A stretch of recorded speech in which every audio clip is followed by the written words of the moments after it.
A verdict of obedience on a disobedient Muslim wife. This is a love story that was written in English and translated into Arabic by Dr. A. Ahmed. Copyright. All rights are reserved. All characters in this book are fictitious, and any resemblance to real people, living or dead, is purely coincidental. No part of this book may be reproduced, stored in a retrieval system, or transmitted in any form or by any means without the prior written permission of the author, except by a reviewer who may quote brief paragraphs in a review to be printed in a newspaper, general journal, or school or university magazines. This story is about 3 Muslim girls who were subjected to gross injustice, severe violence, and abhorrent persecution by Muslim men, religious leaders, Sharia court judges, and police officers in the Islamic community and the religion of Islam and its hostile, hateful, and abusive teachings against women's rights, which are innumerable. For example, beating of women, child marriage, circumcision of the private parts of Muslim girls, which is known as female genital mutilation or FGM, slaying them in honor killings, inequality between males and females in inheritance, testimony in court, marriage, divorce, men's guardianship over women, controlling their lives and destinies as if they are minors, physically handicapped or mentally retarded, and forcing them to wear the hijabs, niqabs, or the humiliating burqas as if they are frightening ghosts. Muslim men are allowed by the Quran to have sex or rather rape without the need for marriage captive women of war such as wives, daughters, sisters, and even mothers of the defeated enemies who are called unclean infidels.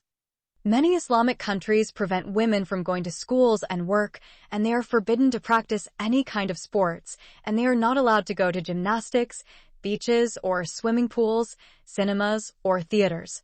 And none of them is allowed to leave the house without her husband or with a muharram man. The woman is forbidden to marry, such as her father or brother. They are also not allowed to fall in love with men before marriage or choose their future husbands or life partners. The story is about 3 Muslim girls, namely Intisar, Firdaus, and Mona. Chapter 36. The imprisoned old man meets his spiritual leader. Mr. Osman El-Tayyib spent the first 6 days in the hospital in a prolonged coma. He was kept in the intensive care unit while in a comatose state. During the riots and the fight in the prison, he got many injuries. His left leg was broken twice. 2 of his ribs were shattered. He has lost all of his artificial teeth. His skull was fractured. His back was damaged beyond repair. Wherefore, for 6 days and 6 nights his evil soul hung between life and death and earth and hell. However, on the 7th day, the zombie man came back to life and opened his evil eyes. When he looked around, he saw his 3 wives, their sons, their daughters, and their grandchildren and other offspring. Some of them with sad faces, some with gloomy faces, and some with angry faces. Due to the fierce fighting in the barracks number 13, which haunted by human demons of the gang of Kuku Wad al-Shaitan, the old man's memory initially failed. He couldn't remember anything except his 3 families. Thus, he was surprised to see his 3 families gather around him with these grim faces. His mind was clouded and fear arose in his troubled heart. The old man silently asked himself, did I have a major heart attack or had a fatal car accident? No remembrance of such incidents appeared in his confused evil mind. So, he decided to get up and inquire about the reason for this huge, unnecessary familial gathering around his deathbed like a dead corpse in an undertaker's place. He wants to know if he is in his final stages and will die at any moment. With the support of his hands, he somehow managed to sit on his deathbed. He felt as if he was carrying a heavy weight on his chest and back. Then he tried to pull his legs up, put them on the ground, and stand up. He stretched his left leg, but found it in a large cast. He tried to pull his right leg out, but discovered it was chained to the bed. He was astonished to find that he was literally chained up as if he was a dangerous lunatic or a notorious criminal. The first explanation that occurred to him is that he may have become insane, and due to his violent behavior and as a result of the protection of the community, he was chained up and thrown into a mental hospital. His mind became confused, and then he started saying silly things. To clear his suspicions, he asked aloud, "Who am I?"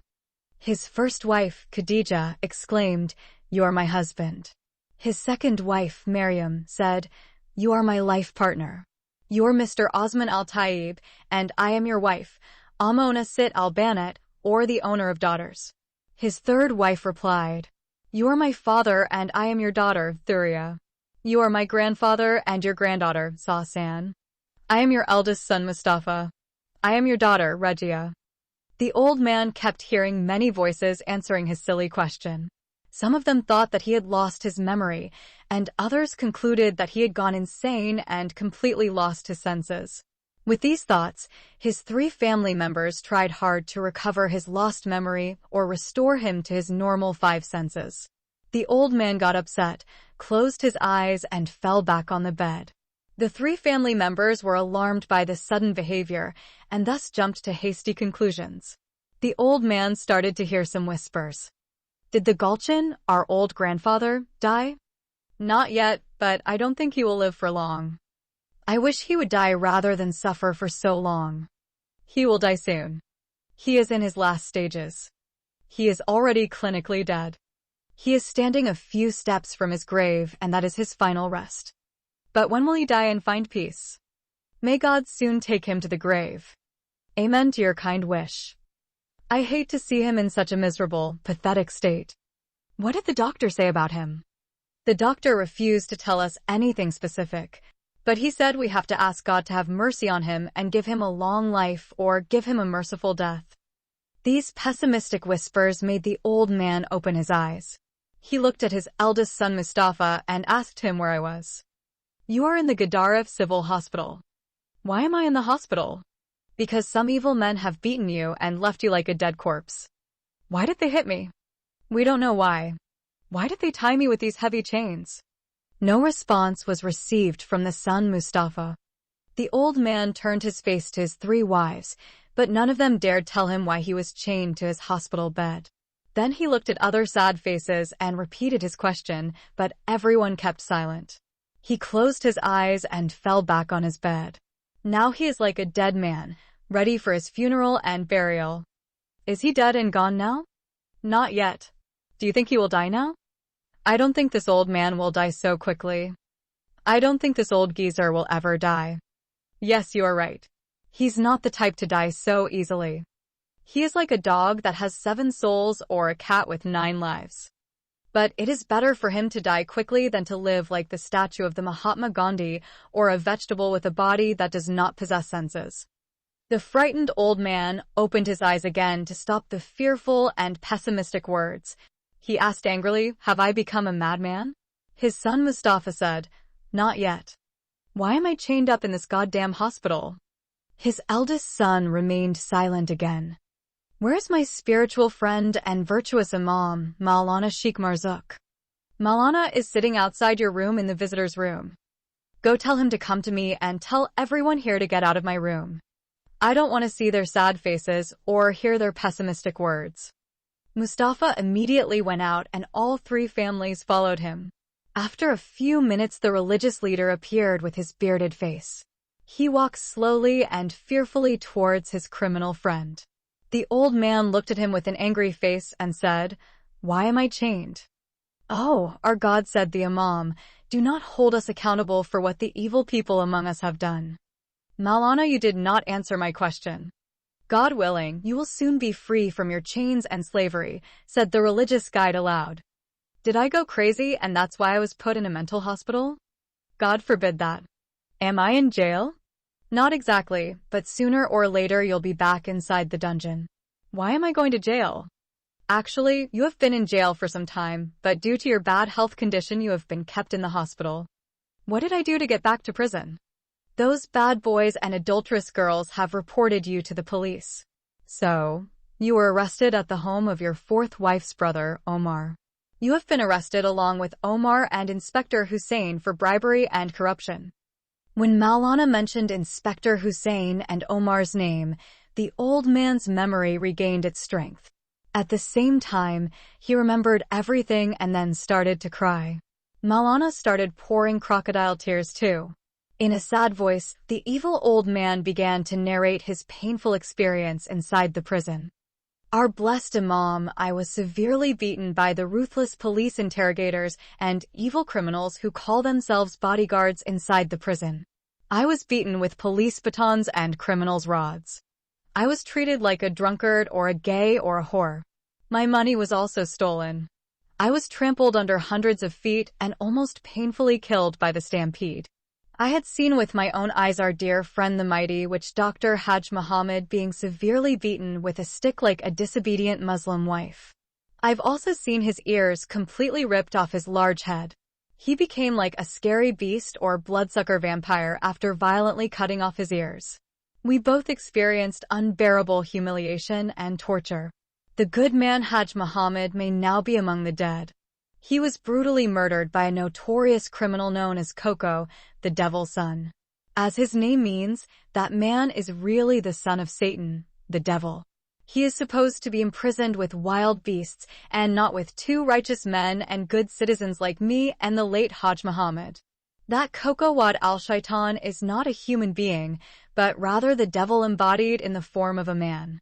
Imagine, O Maulana, a benevolent man like me who is known and respected in the community has been imprisoned in the same barracks where such a dangerous criminal and his vicious gang are. I am deeply sorry to know that a good man like you has been so humiliated. The man who built the largest mosque in our city, the girls' high school, and the women's ward in this hospital should be rewarded by society in such an inhuman way.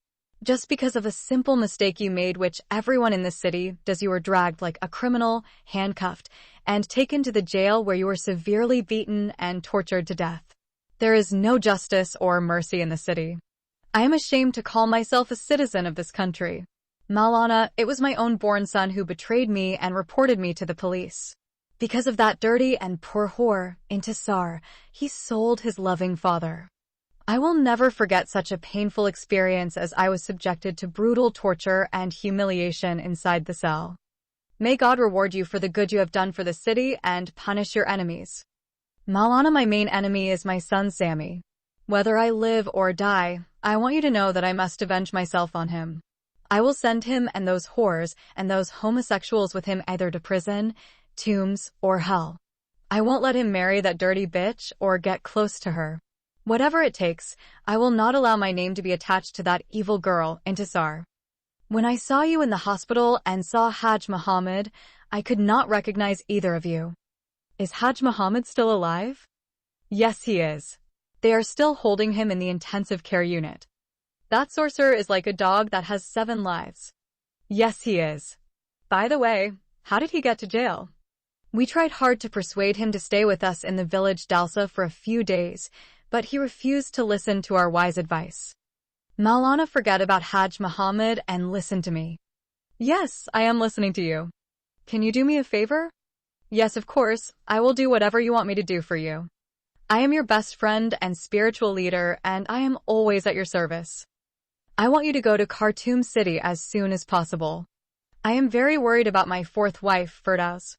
I don't know what happened to her. I left her with a servant known as Haroon. He is a crazy-like fool. I want you to go and find out how they're doing. Take some gifts and money with you. Give the gifts to my wife. But remember, she should not be released until I am released from the damned jail and this filthy hospital. Is she chained too? You don't know what that stupid girl did to me. She tried to kill me twice, but God delivered me from her. She is a dirty bitch like her sister Intisar and a dangerous woman as her sister Frida. But I think now, Haroon had already disciplined and tamed her with his big stick. All new wives act like this in the beginning, but with the passage of time they accept God's will and settle down. My last wife Mamouna bint Daif al-Adolbait did the same thing with me, but now, even if I ask her to go to her family's house, she will not leave me and go to her parents. Where's the money I gave you to give to those evil blackmailers? I didn't spend it and I didn't lose it. But the village chief confiscated it from us. We escaped on foot to that far village Dalsa after learning that you and Omar were arrested and both of you were in prison. Why did you let the village's chieftain steal my money? Is he a police interrogator or a bodyguard too? He is worse than a policeman and a criminal. If I and the great politician didn't fly away from him in time, he would have stoned us to death or beheaded us. But what did you do to him that made him so angry with you and our comrade Mr. Majub al-Halali? He was so kind and hospitable to us at first. But when he saw Hajj Muhammad's picture in the newspapers, he accused us of being frauds and rapists. What did he see in the newspapers? I told you that he saw Hajj Muhammad. So, what if a famous witch doctor and righteous man like our comrade Hajj Muhammad appeared in the newspapers? Sometimes even gays and lesbians appear in local newspapers. I have seen in the newspaper some high-profile prostitutes and some of the rich and great men of our society who have committed adultery with them in hotels. But that would have been a lesser evil than what he had done. What did he do worse than fornication and prostitution?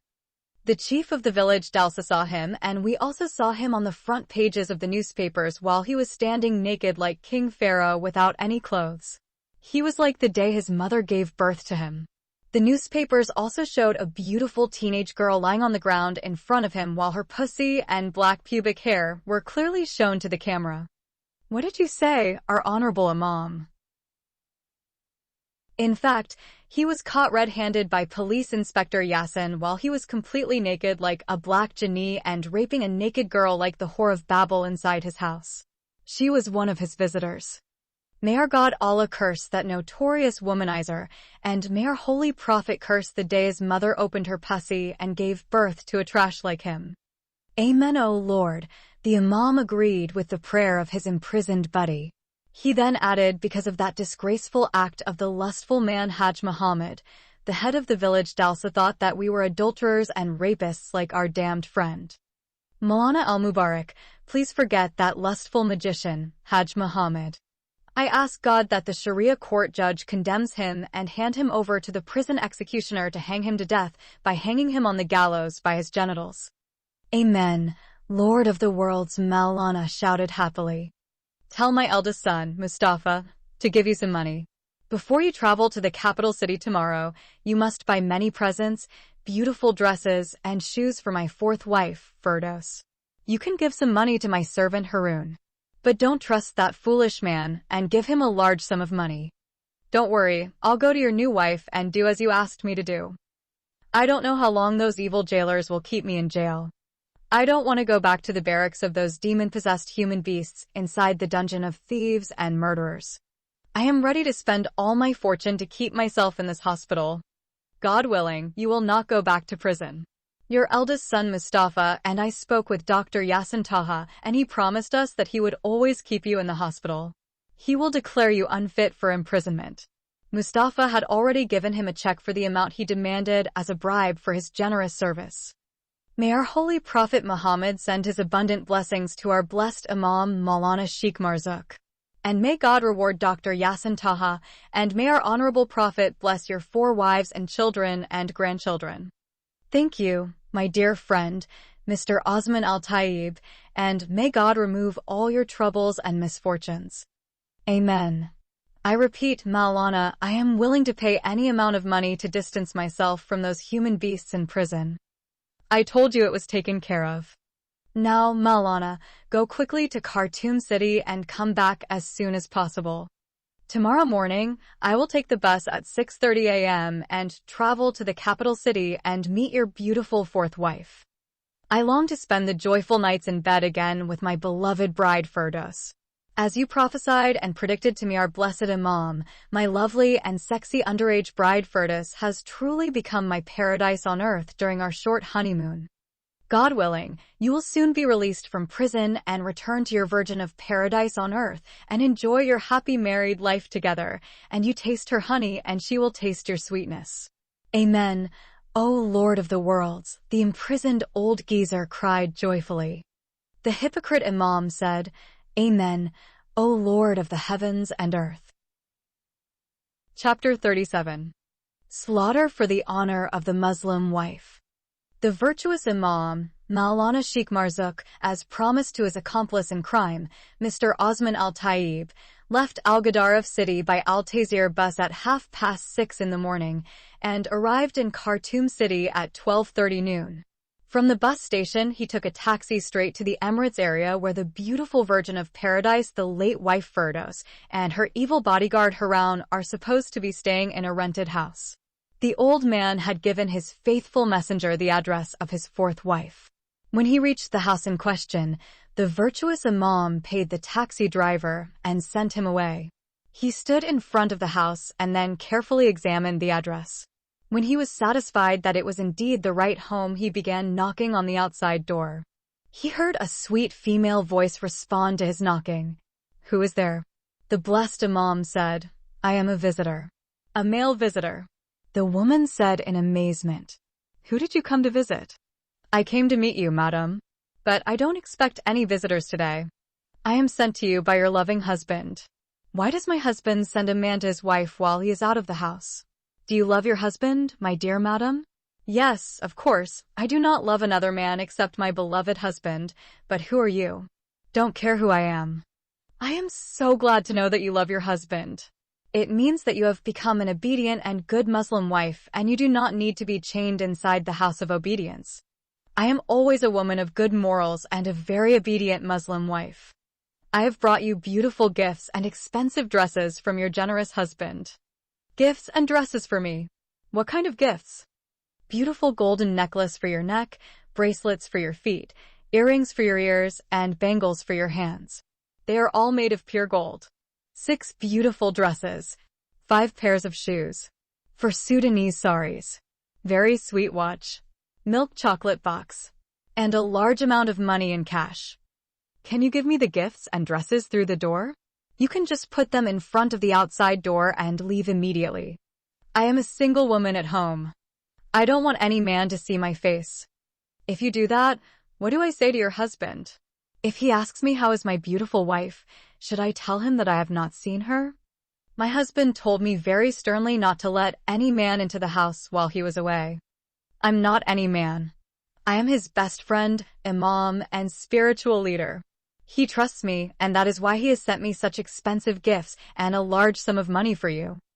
The lovely woman was finally convinced and opened the door for Imam Maulana Sheikh Marzouk. The holy man of God persuaded her to let him in by seducing her with gifts and money. When the blessed imam entered, his first reaction was to follow the religious advice that says, "The first look is for you, and the second look is against you." This means that a cursory glance at a woman is permissible, but looking at her beautiful face and sexy body and lusting after her is forbidden. Therefore, in less than a split second, His Eminence, the imam, looked at the woman's beautiful face and concluded that she was the fourth wife, Firdaus. He did not shake her hand because Islam forbade that. The woman withdrew her hand when the immaculate man of God refused to touch her. While his eyes were looking down, he greeted her very politely. Then the woman began to walk past her visitor. She leads him to her bedroom. As she walked in front of him, she deliberately swung up and down her hips and big ass in such a way as to attract the attention of her guest. Her dress is very transparent and reveals her beautiful and sexy figure. The visitor can see her little pink lingerie very clearly through her sheer, short dress.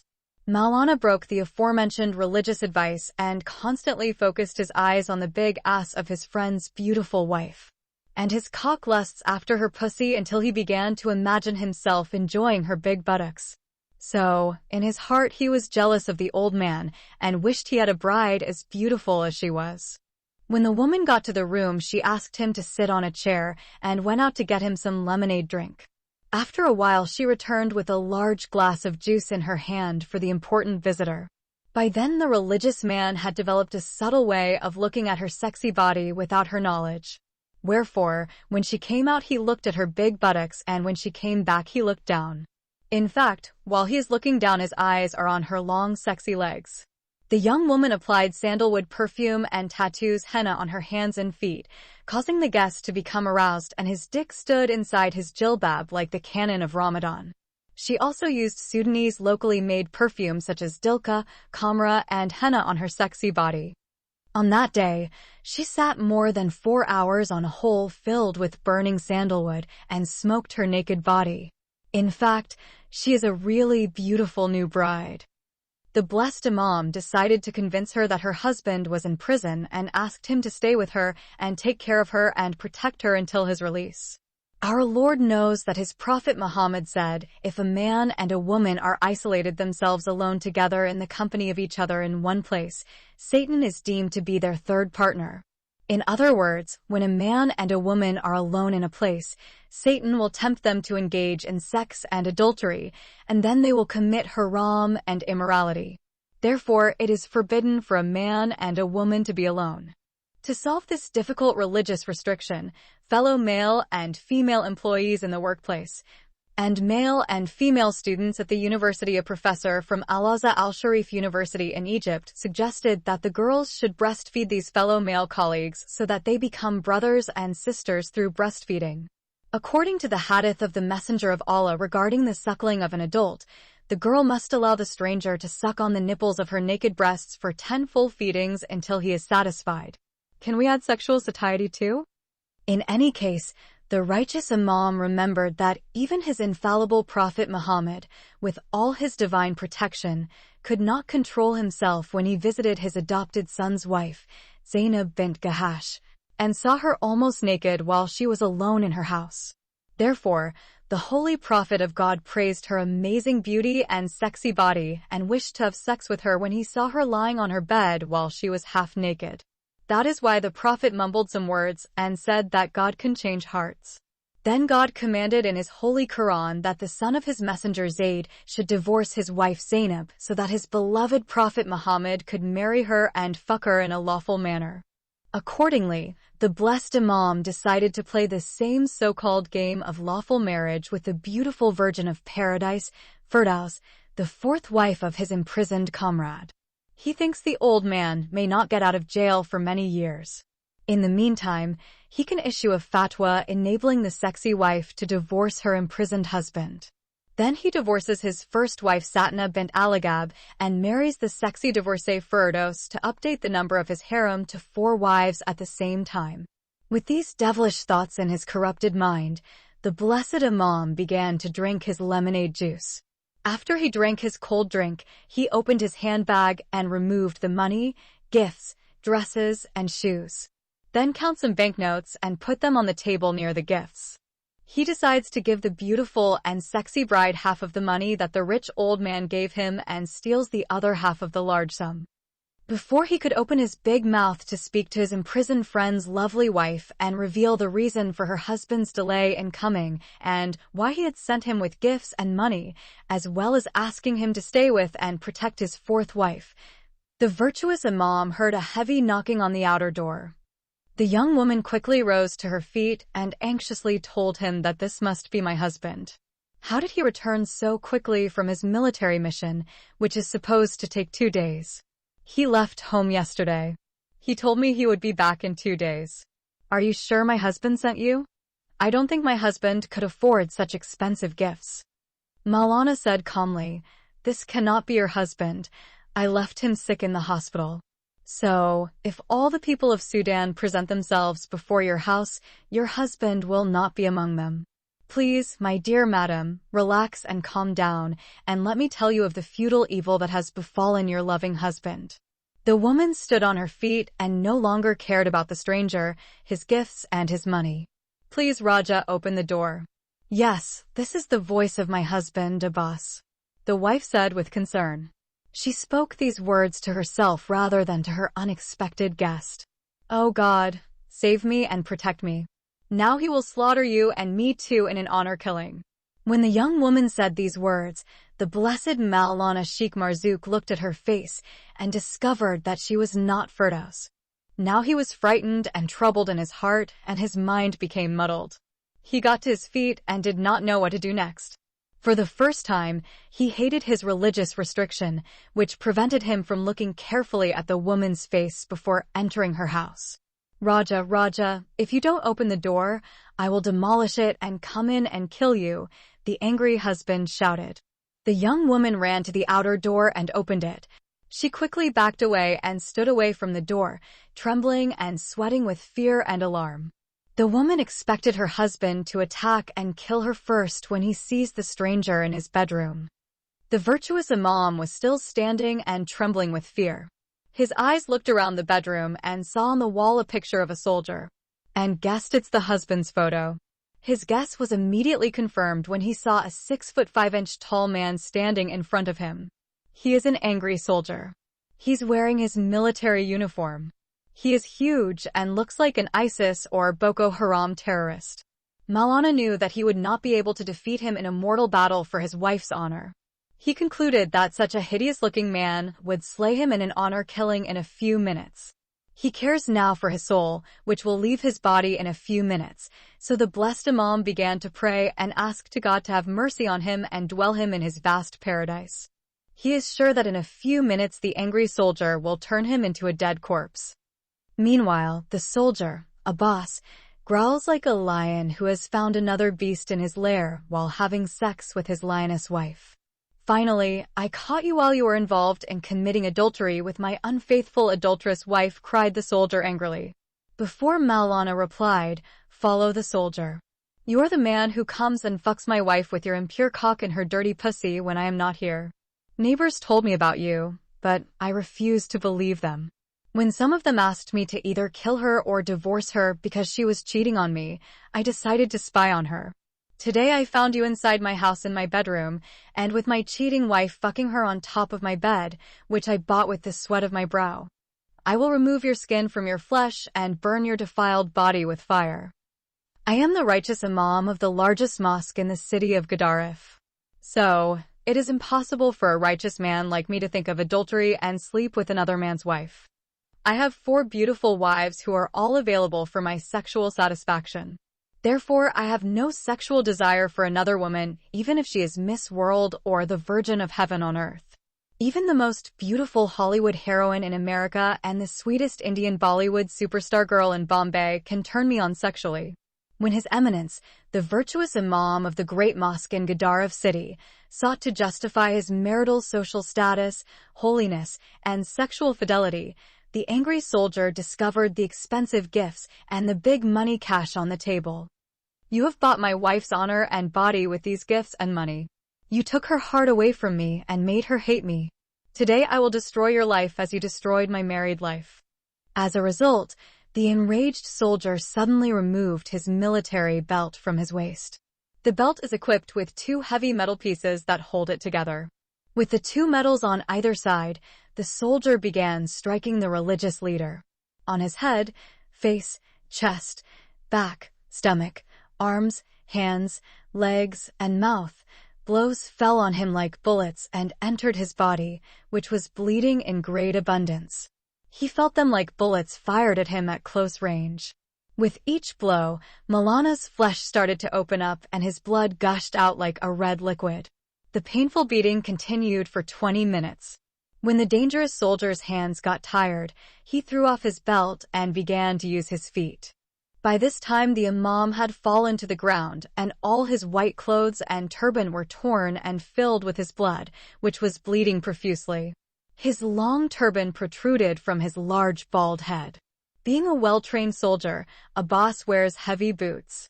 The shoe has pointed spikes as if it was a football boot. With these heavy boots, the soldier started kicking Maulana in the face. The enraged Abbas continued kicking his boots on the body of the fallen religious leader. He smashed and crushed his nose, teeth, cheeks, lips, ears, eyes, and forehead. He also deliberately kicked the evil Imam's erect penis.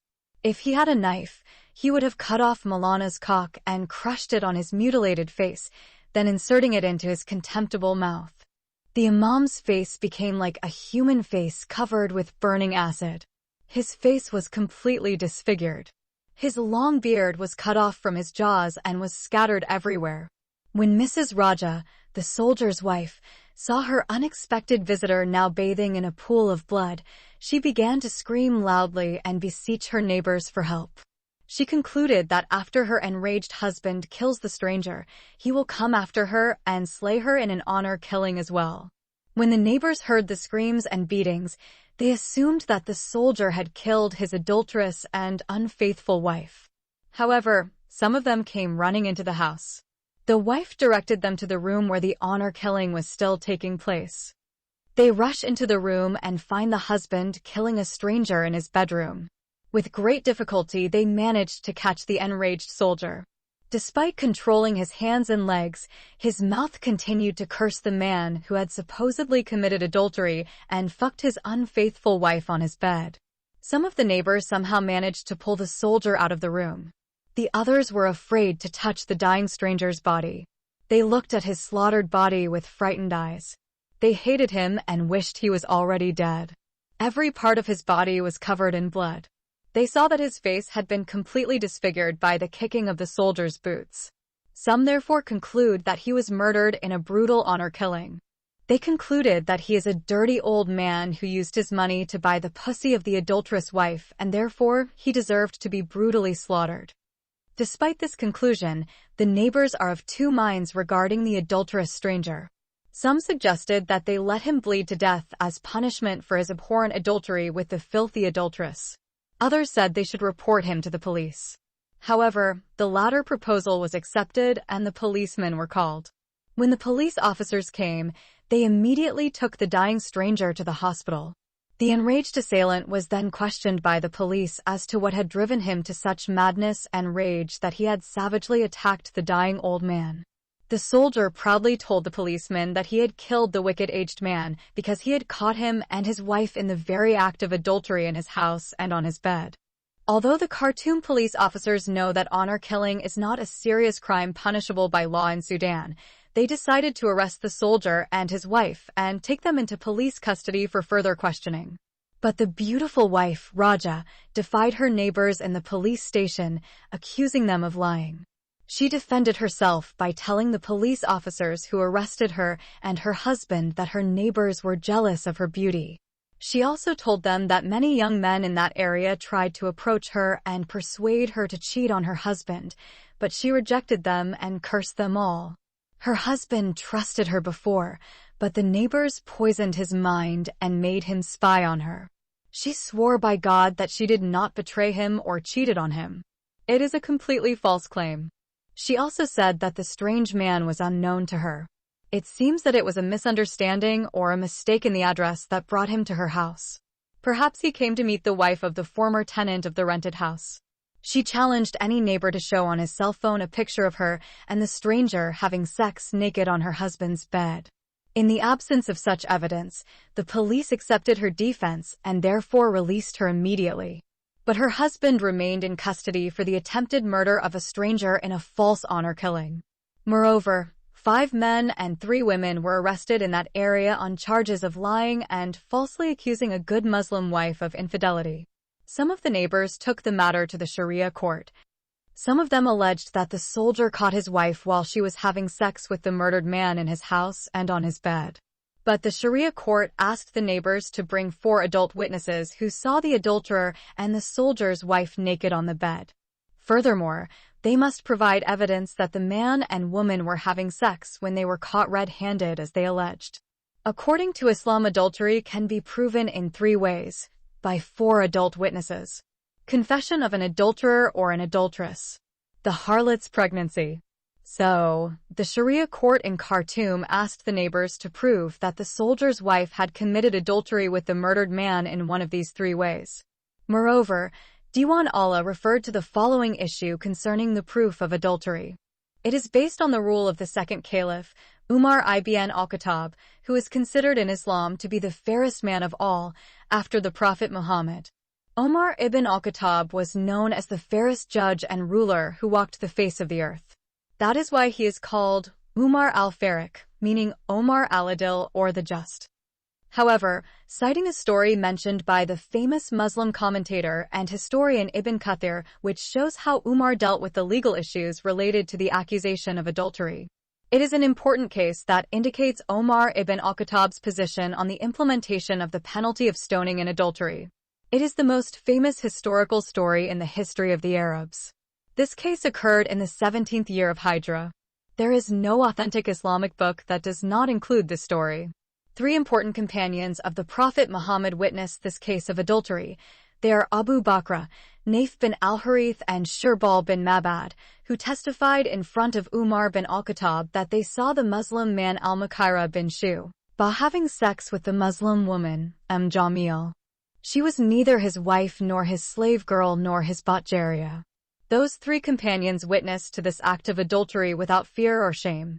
When the 4th witness, Zayd ibn Shamala, came, Caliph Umar made him understand his desire not to disappoint al-Mukaira ibn Shaba.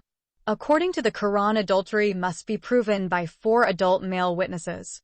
If adultery is proven, the guilty adulterer and adulterous woman must be stoned to death in a public place, and many Muslim believers must witness their punishment. As mentioned above, to establish an accusation of adultery in Islam, the Quran requires the presence of 4 witnesses, and they must testify in court that they saw the male adulterer and female adulteress in the very act of committing adultery. Before the Prophet's beloved wife Aisha was accused of adultery with the handsome young Muslim Safwan ibn al-Mu'addal al-Salami, adultery could be proven by the testimony of 2 Muslim men or a man and 2 women. However, after the case of Aisha and Safwan, the Quran increased the number to 4 men, see Surah Al-Nur 24, verse 4. And later, based on the rule of Caliph al-Adil Omar, the thread method was introduced. Accordingly, the 4 witnesses must bring a string or rope and pass it between the bodies of the adulterer and the adulteress during sexual intercourse. If the thread cannot pass between their naked bodies, this means that the adulterer's cock is inside the adulteress's pussy. Accordingly, the 2 committed adultery and must be stoned to death. After the case of the adultery of the Muslim man, al-Mukaira ibn Shaba, with the Muslima woman, Jamil, and the Caliph Umar ibn al-Khattab asked that the 4 witnesses see the cock enter and exit inside the woman's cunt. Muslim scholars introduced the thread method. The thread is an inevitable and imperative way to prove the accusation. Therefore, in addition to 4 witnesses, Sharia law requires that witnesses bring a thread and pass it between the adulterer and the adulteress. If the thread cannot pass between them, this proves that the man's erect cock is inside the woman's open pussy. And this is exactly what Caliph Umar bin al-Khattab asked of the 4 witnesses who arrested al-Mukaira bin Shaba while he was fucking Jamil, and they were both naked and in the same act of adultery. In accordance, when the neighbors of the soldier, Abbas, could not prove their serious accusation of adultery by the thread method in the Khartoum Sharia court, the religious judge and the Muslim jurymen dismissed the case. So, the soldier beautiful wife Raja is acquitted with her head held high in honor and absolved from the false charge of adultery with the murdered stranger in her husband's house and on his bed. Likewise, the criminal court tried the case and sentenced the soldier, Abbas, to 10 months in prison on charges of attempting to kill a stranger in defense of his wife's honor. This lenient verdict was based on the fact that honor killing is not a serious crime in a Muslim country. It is a common practice among Arabs and Muslims everywhere they live on the planet Earth. Chapter 38. The biggest sex scandal in Sudan. From the 4th day of his absence, the virtuous Imam Maulana Sheikh Marzuk's 4 wives, sons, daughters, and grandchildren were worried about him. Before leaving the city, Maulana told one of his 4 wives that he was going to Khartoum city on urgent business. He did not reveal to her the nature of his urgent work. This was the 2nd time he disappeared like this without telling anyone the reason for his absence. Accordingly, the 4 wives are worried about the sudden change in their common polygamous husband's behavior. Likewise, Sayyid Osman al-Tayyib was perplexed by the delay of his messenger. The religious leader promised his evil friend to return as soon as possible. But after 4 days passed, the old man's mind started imagining possibilities such as Maulana having a serious car accident, sudden heart attack, or falling into a trap made by those bad friends of his evil son Sammy. When the 5th day also passed without the arrival of the messenger, the old man told his eldest son Mustafa to go and inquire about Maulana in his 4 quarters. The son spent 2 days searching for the imam among his 4 wives. On the 8th day, the son returned to his father in the hospital and informed him that the result of his careful search was negative. The old man got upset and ordered his son to bring him his 2nd best friend, Mr. Majub al-Hilali. The politician was brought from his home that same night. On the way, Mustafa informed him about the mysterious disappearance of the blessed Maulana Sheikh Marzuk. When he entered the room and saw the miserable condition of the old man lying like a dead corpse on the hospital deathbed, the great politician shouted out, "I am very sorry, sir, to see you in such a miserable state. Even a dead corpse may look better than you. May God punish Satan who took advantage of those bad boys and girls and caused your misfortunes." Old man replied that you turn a blind eye to it now. The great politician suddenly saw the strong and long chain on the old man's leg. "What is this, sir? What's on your leg?" "A chain. A prisoner's chain. An old, innocent, and sick man chained and shackled. Please forget my chains and my shackles and my restrained legs on the bed too. I have an urgent case more serious than my miserable condition. Sir, how can I, as a great politician, ignore such inhumane abuses that you are subjected to in this health facility? I will report this inhuman treatment to Human Rights, Women's Rights, Gay and Lesbian Rights, Human Rights Watch, feminist groups, the United Nations, Amnesty International, the International Criminal Court, the Arab League, and even animal rights. This is a clear violation of human rights. If I can get refugee status or political asylum and resettlement in a Western country, I will gladly do it for you. This is the grave injustice committed in broad daylight against an innocent old man. We must immediately contact the White House, the European Union, the Pentagon, the American Marines, and NATO troops." "Please shut your mouth and listen to me," interrupted the old man. "I have a more serious problem than this nonsense you are talking about. All of these are useless global organizations that siphon off people's money and do nothing good to help them. They do more harm to people than good to the poor and needy. Young Arab Muslim men and women, poor Africans, and Asian refugees drown every day in the raging waves of the Mediterranean Sea during their transfers to cross to the countries of Christian infidels and atheists, and they do not help them out of poverty or save them from death. Therefore, these world organizations are useless. How dare you speak unfairly about these great international organizations when you haven't even finished 10th grade? You are a 4th grade dropout who wants to talk about international politics. You ignorant old geezer, shame on you, man." The old man shouted, "Can you shut up your big mouth and listen to me? What do you want me to do for you?" "Our dear comrade, the virtuous Imam Maulana Sheikh Marzouk, disappeared 8 days ago. How can a man of his advanced age and high religious standing be lost? I think, sir, you mean to tell me that he was kidnapped by terrorists or that he ran away from his holy abode when the policemen came to arrest him. Whether he was kidnapped, fled, stolen, or whatever you want to call it, that won't change or solve the problem.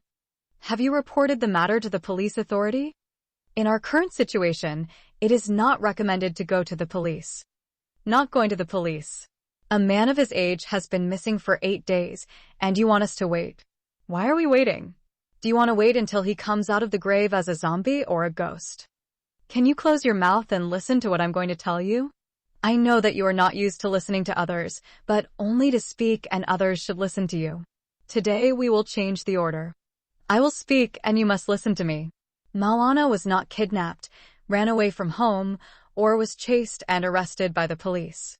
I had sent him to Khartoum City to meet my 4th wife, Firdos, and to give her some presents and money. He promised to come soon, but it's been 8 days since he went. I want you and your son Hassan to go and find out why he is late. I can't send any of my son because I don't want them to know about my new bride. Send me to Khartoum." "It is not possible, sir. I have a lot of work to do." "You mean to tell me you have a lot of nonsense to say? No politician in this country works." "You may be right, but this is how we work. The more we talk, the better we do at our jobs. Listen, man, I don't care how you do for this country. For me, I need you to perform an important job. Tomorrow morning, I want you to go to the capital city and find out why our blessed Imam is late." "Okay, sir.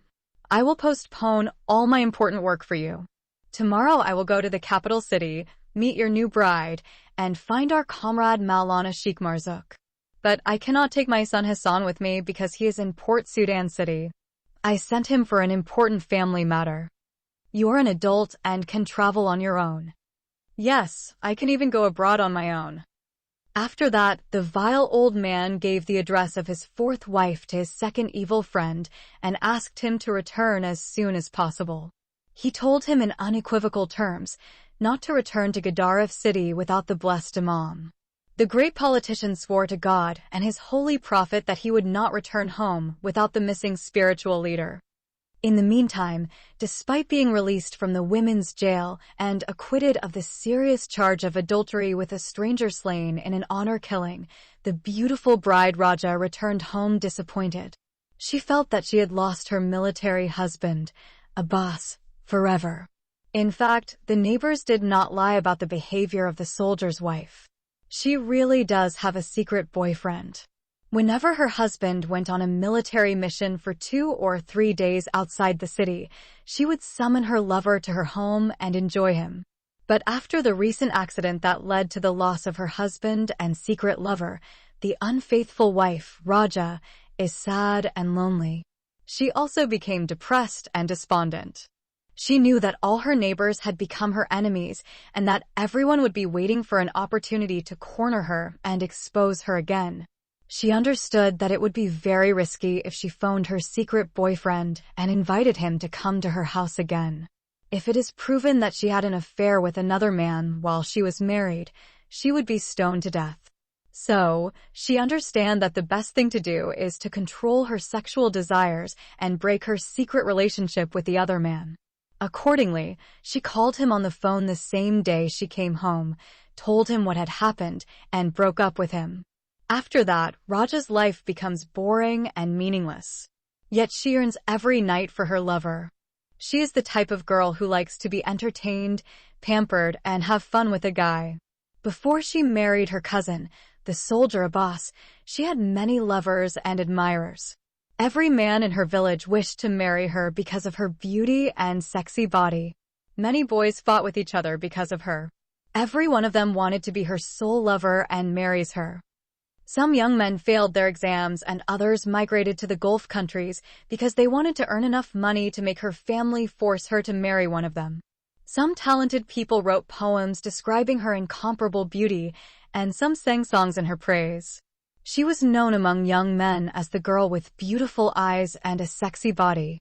When her father realized that she had become the object of interest for every young man in the village, he forced her to marry her cousin, the soldier Abbas. She did not enjoy her married life with her cousin. He is not a loving husband and does not know how to please his wife. He was always suspicious of her behavior. She was not allowed to leave the house alone or visit her neighbors. He always imprisoned her inside the 4 corners of his house. She met her lover when he came to fix some broken furniture in their house. He is handsome and more loving than her husband. He also knows how to have real sex in bed. Their relationship was hidden from her husband for some time until her envious neighbors betrayed her.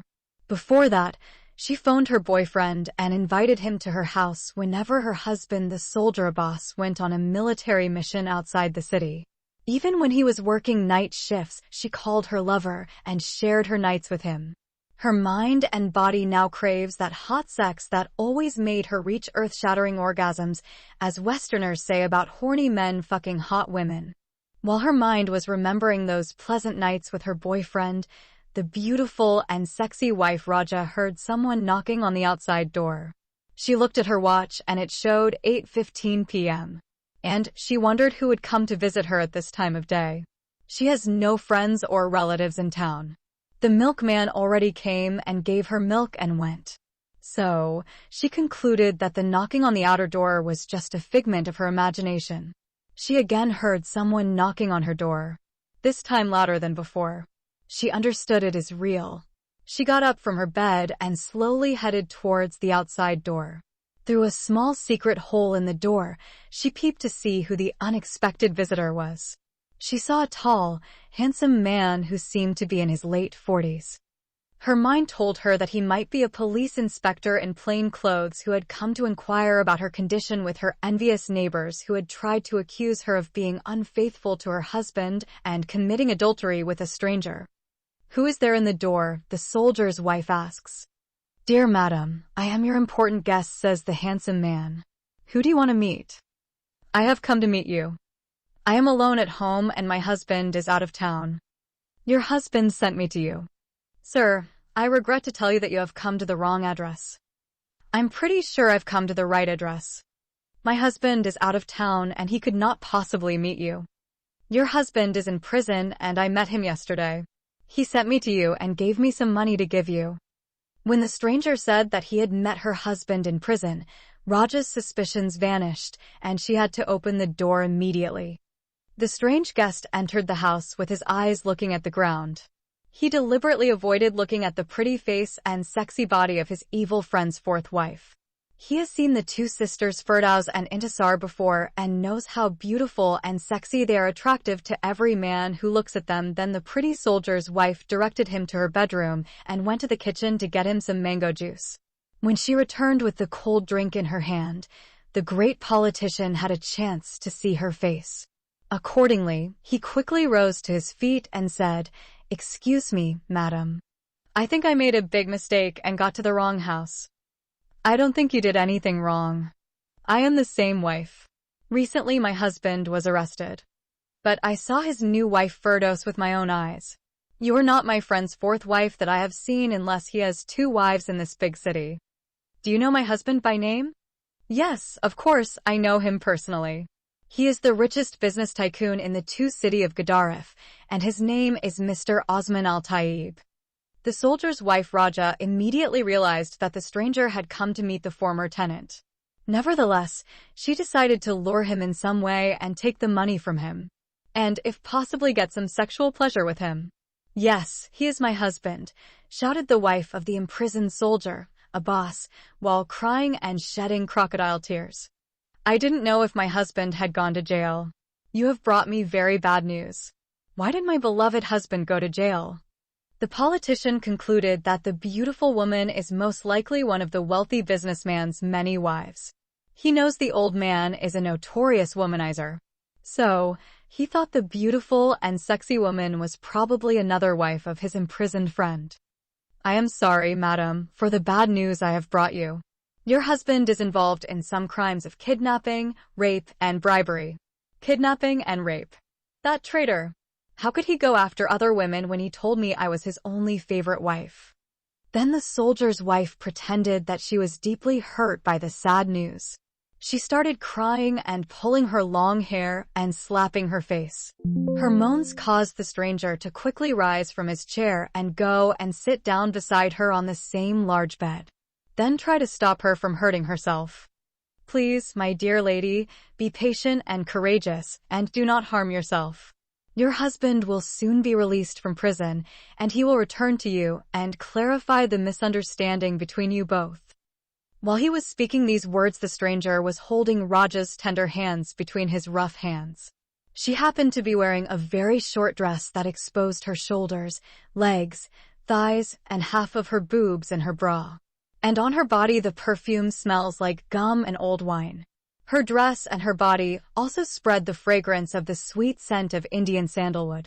As she is still a new Sudanese bride, she is hunched over, smoky, arrogant, and aromatic oily scents, as if she is ready for her handsome groom to take her to bed and have sex with her all night long. When she felt the hands of the handsome stranger being held in hers, the beautiful bride, Raja, deliberately approached him. She quickly changed the position of her legs. She exposed her sexy thighs until the handsome stranger saw her red underwear. Her color is like a yellow mango, and the color of her legs is like pure gold. Such a change made the stranger change his heart as well. Before this sudden change, his hands were full of mercy, but now his body was filled with an intense lust that no man could control. So, he sat down beside her on the bed and went on to squeeze her hands.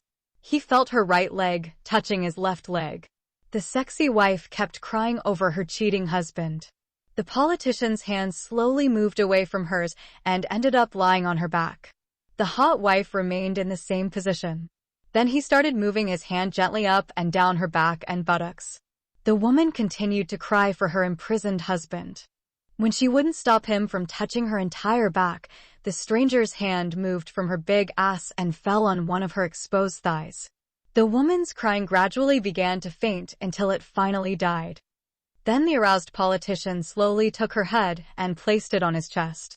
The beautiful woman silently obeyed. He hugged her and touched one of her half-exposed breasts. The woman shows no sign of resistance. So, the handsome person's right hand started moving quickly from a sensitive area to a more sensitive area. His erect dick became like a cannon on a tanker ready to fire on its close target, her hairy pussy. Then the soldier's adulterous wife fell on the bed and pulled the handsome stranger towards her. Her last step indicated that she was now prepared and ready for him. Mr. Majub al-Halali quickly jumped on the bed and climbed over the sexy body of the traitorous and adulterous wife of the imprisoned soldier boss, Raja. Meanwhile, ever since Mr. Majub al-Halali got out of the taxi and stopped in front of the soldier's house, the neighbors began to spy on him. When he entered, some of them secretly followed him into the house. They had climbed up the wall and jumped into the soldier's house. They hid behind the windows and watched everything the suspicious man said or did with the soldier's wife. When they saw them beginning to kiss each other, the young men suggested that they should catch them, but the older men said they should wait. Soon after, they saw that the handsome stranger and the beautiful adulterous wife had taken off their clothes and were completely naked. Then they started rubbing and caressing each other's bodies. The youth said that it was time to arrest them, but the elders again objected and said, according to the law of God and his prophet Muhammad, may God bless him and grant him peace, that such an act would not be taken as an immoral act. It cannot be considered real adultery. This sexual abuse in Islam is called lamam, which means sexual harassment of a man with a woman other than his legal wife. They waited until they saw the stranger's naked body climb over the body of the soldier's wife, who was also completely naked. The youth said they should not wait any longer, but the elders insisted that the youth always liked to jump to a hasty conclusion. They justified their argument by quoting a religious authority who said, unless the man's dick, mirud, is inserted into the mokol, the woman's pussy, it will not be called adultery.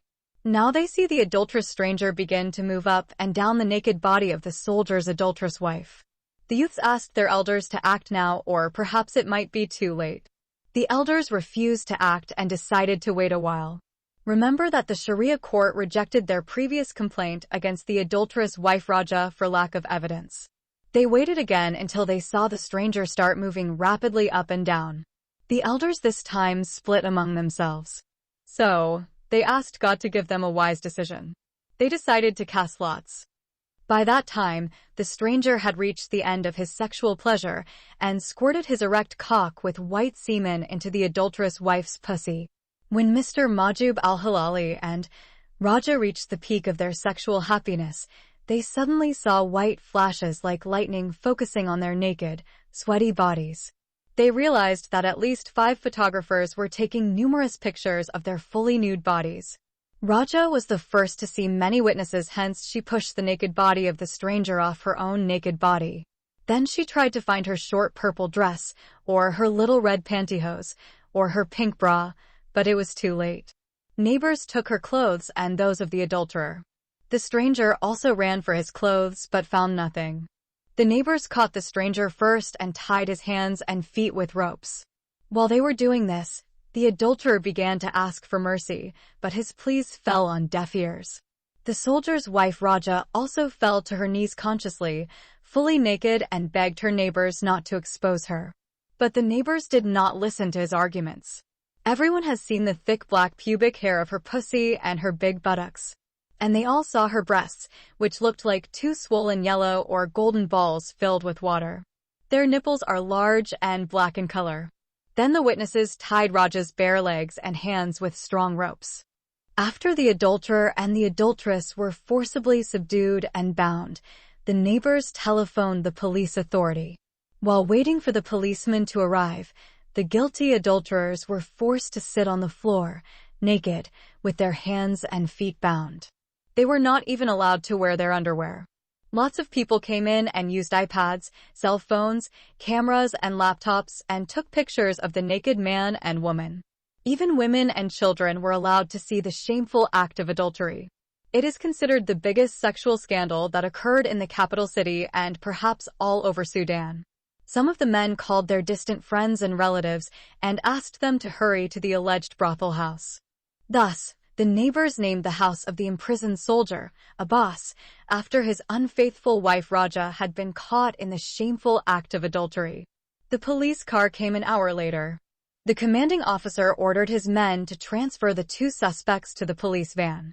The neighbors insisted that the adulterer and adulteress should be taken to the police station without clothes and fully naked. However, the police officer refused to fulfill this immoral and inhumane request. Therefore, Mr. Majub al-Halali and Mrs. Raja Abbas were allowed to wear their clothes. When they were taken out, the street was crowded with many people. Some of the onlookers began to curse the soldier's wife with obscene words. They called her the unfaithful wife, the adulteress, the promiscuous woman, the daughter of a dog, the filthy bitch, the uncircumcised woman, the illegitimate daughter, the daughter of the haram, and many other abusive insults. The women also cursed and insulted her in very derogatory terms and asked her insulting questions such as, "How many dogs do you have to have sex with you? How many men have had sex with you, peed in your dirty open pussy, and fucked your big cunt?" Meanwhile, the small children, being instigated by their mothers, began to scream and say, "The adulterous wife and her adulterous man should be stoned to death. The adulterous man and the adulterous woman will go to hell and burn forever." Some of the boys in their teens began to touch the large ass and the big breasts of the soldier's wife. She still wears her short dress, which reveals her shoulders, boobs, thighs, hips, and large buttocks. With these indecent actions and insulting words, the famous politician and the soldier's wife were taken to the police station. When they reached the jail, the adulterers were separated. The soldier's wife was sent to the women's jail and the great politician to the men's lockup room. When he was pushed into jail, Mr. Majub al-Halali felt out of place in Medinat Khartoum when he saw drunks, thieves, murderers, and madmen inside a dark room. Whenever he visited the capital city in the past, the great politician used to spend his nights in luxurious hotels and his days in spacious meeting rooms. Some of these detainees were vomiting, some urinating, some have blood on them, and some have a bad smell. The great politician stood near the door and closed his nose. The madmen came and shook hands with him. Thieves searched his pockets and removed everything they found from his clothes. All the evil old man's money that he gave him to give to his fourth wife Firdaus had been robbed. Actually, before his scandalous arrest, the thief politician had stolen half of the old man's money and decided to give the other half to his fourth wife. Now he was forcibly extracted from the stolen cash inside the small and dirty confinement room. One of the apprehended hired killers slapped and kicked him for no specific reason. In that critical situation, the famous politician, Mr. Majub al-Halali, remembered the outside world and began crying bitterly. However, the evil man did not repent of what he had done to the so-called legitimate Muslim wife Intisar of his selfish son, Hassan, and her late sister Firdaus. This time, some neighbors who caught the soldier's wife Raja naked while having sex with a stranger insisted that the adulterous man and adulterous woman should be sent to hospital for a DNA test. They understood that the Sharia court would reject their accusations without applying the thread method. They also knew that no man could prove adultery in such an implausible way. Which adulterer and adulteress in this world will wait for 4 witnesses to bring the thread or rope and pass it between their naked bodies?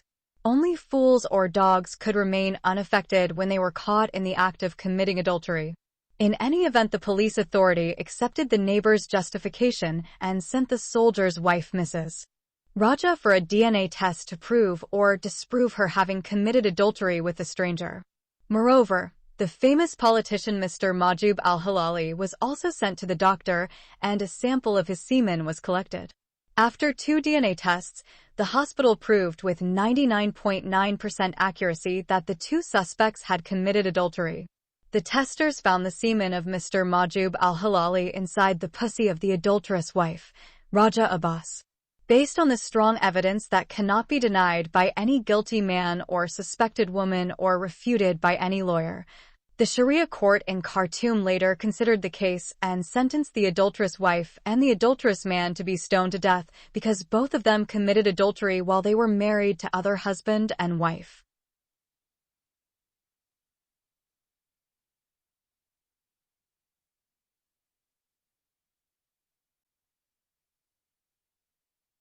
Chapter 39. Adulterous wife in Khartoum has 2 husbands and 2 lovers. Meanwhile, the blessed Imam Maulana Sheikh Marzouk miraculously escaped from the cruel beating and brutal attack of the angry soldier Abbas. He may be the only man who escaped being slaughtered in an honor killing in a Muslim country.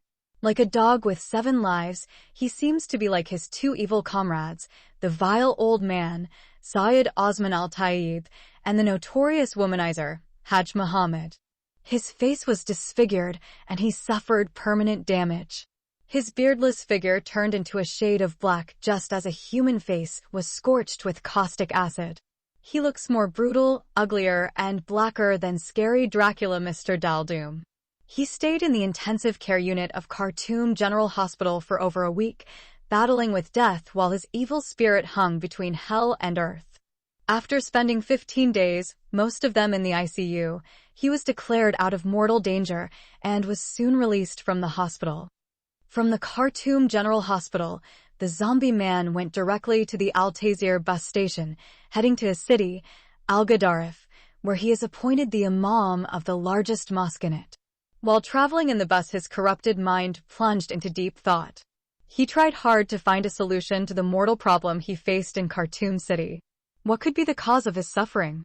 First, he thought his comrade in crime might have tried to take revenge on him by giving him the wrong address. This possibility was somehow dismissed by him as extreme thinking. He knows that only a Muslim terrorist would do such evil to his fellow terrorists. Secondly, he thought that their evil enemies, Sammy and his friends, might have put him in this trap. This possibility he also refused to accept because it could not be proven. Thirdly, he thought his rich old friend might have given him a different address by mistake. It is likely that the old man had many wives, and due to his poor health in the hospital prison, he confused the addresses of his other secret wife and his new bride Firdaus. This possibility is likewise dismissed as unlikely since Islam permits only 4 wives at a time. He knows that the rich old man has 3 wives in Gadarif city and a 4th wife in Khartoum city. Finally, the enraged imam decided to confront his best friend, Mr. Osman al-Tayyib, and demand a justified explanation, or else their good friendship should end forever. While the angry religious leader is on his way back to his city, the imprisoned old man is thinking of his 2 friends. He expected the politician to return within 3 days, but 7 days passed without him returning. The great politician Mr. Majub al-Hilali also disappeared, just as the virtuous Imam Sheikh Marzouk before him disappeared. Neither messenger returned nor called him on the phone to explain his long delay. At first, the dirty old man thought that his 2 friends found his beautiful new bride to be a very gorgeous, hot, and sex-tempting wife, and so they both decided to stay with her and lust after her amazing beauty and sexy body. Perhaps they persuaded her to divorce him because he was too old and in prison. Then when the secret deal was done with 3 of them, they might have cast lots and found out who God had chosen to replace him as her new husband. Yet the old man dismissed this possibility as an impossible one. He told himself that the politician had only 1 wife, and if he wanted more women, Islam allowed him to add 3 teenage girls at once as halal wives for the fuck. Likewise, the blessed Imam can divorce his 4 wives in 1 day, and the next day he can marry a new group of 4 teenage and underage brides. But then he was puzzled by the unknown reasons why his faithful messengers had delayed their return, or had not called on phone, texted, or emailed him. So, the old man faces a dilemma. Should he wait, or should he send his eldest son, Mustafa Osman al-Tayyib, to his new bride? But he did not want to tell his son about his 4th wife because that would get him in trouble with his 3 other wives and their sons, daughters, and grandchildren. While his corrupt and cunning mind is trying to find a solution to his dilemma, he is surprised to see his son Sammy, with his girlfriend Intisar, his best friend Scylla, and the first innocent girl, Mona. The 4 lovers stand before his bed like messengers of death. At first he thought he was hallucinating or his agitated mind was imagining the faces of his sworn enemies. But their angry faces assured him that they were real human beings and had come to attack him and beat him to death in deathbed inside the hospital. As a result of his fear, the cowardly old man is about to rise to his feet and run for his precious life. But he discarded this idea when he remembered that he was very ill with his right leg tied to the bed and his left leg in a large cast. His scary face changed from astonishment to great anger. His mind reminded him of the bitter prison experience. He held them responsible for his arrest and torture inside the interrogation room and the inhabited barracks number 13, where he got battered by the son of the devil cuckoo and his ruthless gang. So, the vile old man opened his contemptible mouth and shouted at them. "What do you want from me, you adulterous boys and adulterous whores? Get out of here, you damned demons of death, before I call the cops and tell them to arrest you all."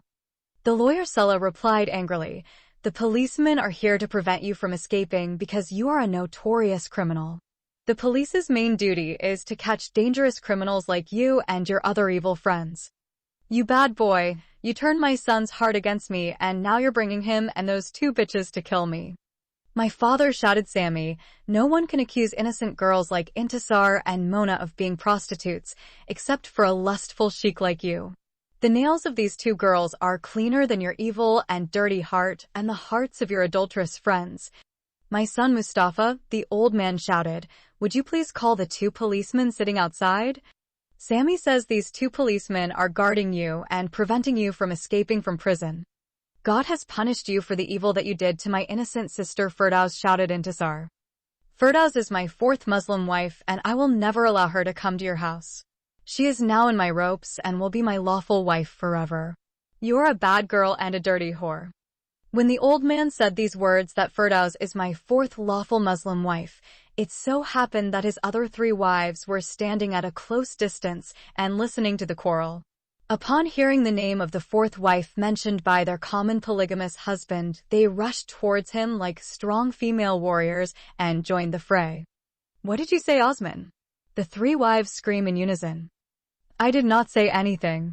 "You said that Firdaus is your fourth lawful Muslim wife," repeated the three wives. "Old man says I have no other wife but you three."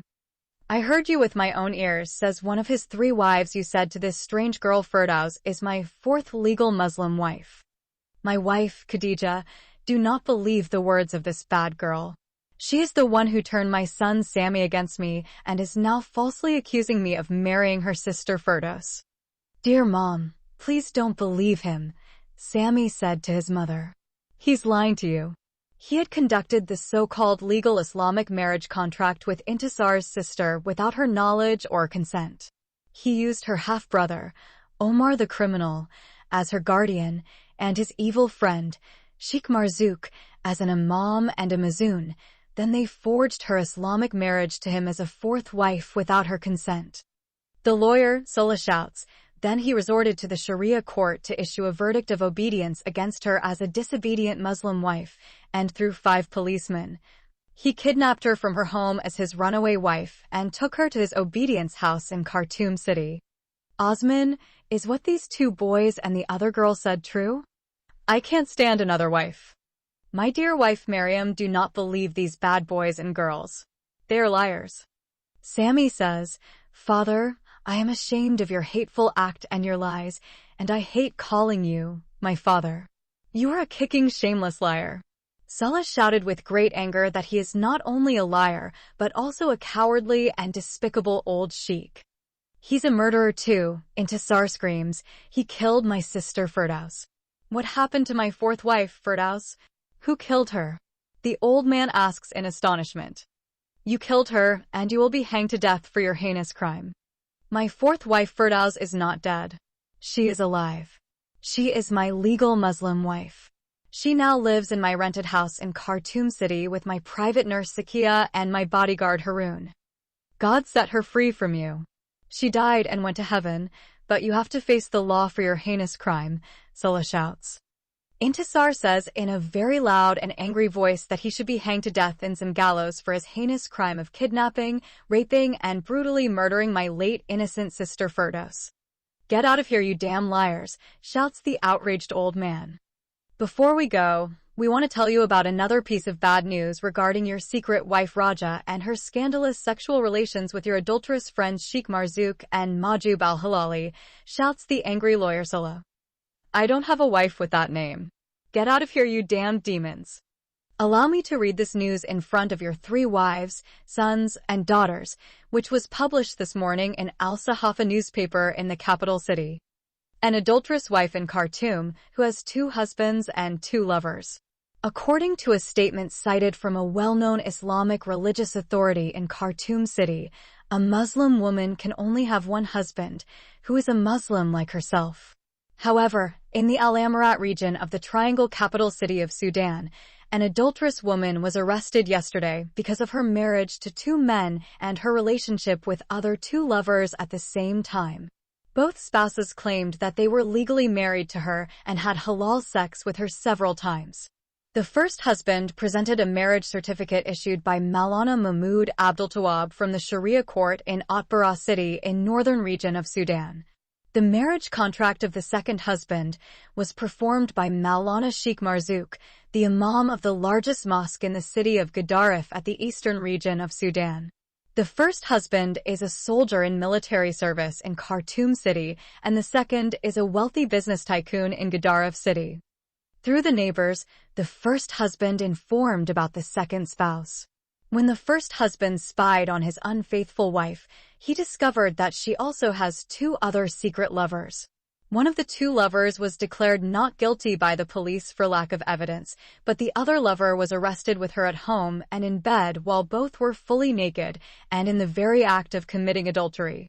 This adulterer was named Mr. Majub al-Hilali. He is a well-known politician in the city of Gedaref. The second lover is Maulana Sheikh Marzouk, who is the imam of the largest mosque in eastern Sudan. The second husband, Mr. Osman al-Tayyib, is currently in Gedaref prison for his involvement in kidnapping, rape, and bribery crimes. The first husband is also in prison for slaughtering his wife's lover in an honor killing. His name is Abbas Abdelkader. The adulteress is called Raja Shukr Allah. She is a very beautiful woman with a sexy body. According to some religious references, the matter is so serious that if proven true it will result in a penalty of stoning to death for the woman and man caught together in the same act of adultery. The hospital staff, through DNA tests, found the semen of the adulterous man Mr. Majub al-Hilali inside the vagina of the disloyal wife Mrs. Raja Shukr Allah. Therefore, through DNA tests, the crime of adultery has been proven with an accuracy of 99.9%. In addition, eyewitnesses submitted to the police authority more than 200 pictures of the 2 adulterers, who are completely naked and in the same act of committing a forbidden sexual relationship, which is considered obscene and abhorrent adultery. This abhorrent adultery took place on the bed of the first husband, the soldier Abbas. These are false accusations, the old man shouts angrily after hearing the article of the newspaper Al Sahafa read by the recognized lawyer Salah. This is another evil plot, the old geezer screams in rage. It's your evil scheme, Sammy. I will take revenge on you and your wicked friend Salah. You are 2 adulterous villains who were filmed by my spy while you were kissing and fucking these 2 adulterous bitches in Khartoum city in public and in broad daylight. Sammy, Salah, and their 2 girlfriends, Intisar and Mona, did not bother to defend themselves from his false accusations. After the shocking news is revealed, the 4 friends rush out of the private ward of the hospital and leave the outraged, imprisoned evil old man to confront his 3 angry wives. The 3 fierce rival wives curse their mutual polygamous husband with many dirty words and then let him boil in his rage. Shortly after the departure of his 3 rival wives and many members of his barn, his missing spiritual leader, the virtuous Imam Maulana Sheikh Marzouk, entered. The old man was unable to recognize his comrade in crime at first. Even though when Maulana started to speak he recognized him by his voice. The old man couldn't believe his eyes at first. Thus, he shook his head to awaken himself from a nightmare or hallucination. But his spiritual friend's voice forced him to accept that he was neither dreaming nor imagining. He accepted the fact that the one he was talking to was none other than his spiritual leader and Imam, Maulana Sheikh Marzouk. However, he thought that his evil friend, for some reason unknown to him, might be wearing a Halloween mask in order to scare him through trick or treat. The wealthy old man, through his many business trips to the West, he came to know it was a practice on Halloween where children in spooky costumes would go door to door through neighborhoods saying, "Trick or treat." when opening the door to ask for awards with the implicit threat of playing tricks on those who refused to give them candy. But the old man asked himself how a good Muslim imam could believe in such an un-Islamic practice of Christian infidels in Western countries. Moreover, he heard that some people in the West said that Halloween is the devil's birthday. So how does such a holy man of God, while he is the imam a large mosque, wear a frightening mask and celebrate with the cursed infidels the birthday of Satan, the devil? Unless his aged Muslim friend and spiritual imam became an apostate from Islam, converted to Christianity, became a Catholic priest, or went insane, could he do such an abominable haram act? However, when Maulana Sheikh Marzook approached him and sat beside him on his deathbed, the old man made sure that it was his real face and not a scary mask of Halloween. The sick prisoner wondered in astonishment how his righteous spiritual leader managed to move through society with such a brutal face without being mistaken by children for a demon, by women as a ghost, or by men as Dracula. He thought it would be best to keep such a fearsome, monstrous face in a secluded cell in a prison or mental hospital, or bury him in a grave outside the city. Mr. Osman Maulana shouted the scary imam angrily. "You put me in big trouble. You almost got me killed in a horrible wife's honor killing. What happened to you, our blessed imam? Did someone throw acid on your face and disfigure it?" the old man asked with great amazement. "I was brutally beaten and accused of adultery. An angry husband attacked me and almost beat me to death for the honor of his beautiful wife. It wasn't my fault. You must have gone to the wrong address. The address is quite correct, but your fourth wife, Firdaus, was not staying there. My Muslim wife Firdaus is in paradise now, Maulana. There is no place called heaven in Khartoum. Then she is now in hell. I demand a justified explanation, Osman, or our good friendship will end now. My beloved wife, Firdaus, has passed away, O Maulana, and please do not add to my grief. Why didn't you tell me of her death before I left Gadaref and traveled to Khartoum? I just got the sad news from those bad boys and adulterous girls. They read me that bad news in today's newspaper. The problem now is not you and your scary, distorted face and my late wife, Firdaus, who died and is gone forever, but rather the dilemma of our dear comrade, the famous politician Mr. Mahjoub al-Hilali. I heard he was caught in the act of fornication with that adulterous woman who claimed to be my wife. Do you mean the soldier's wife, Raja?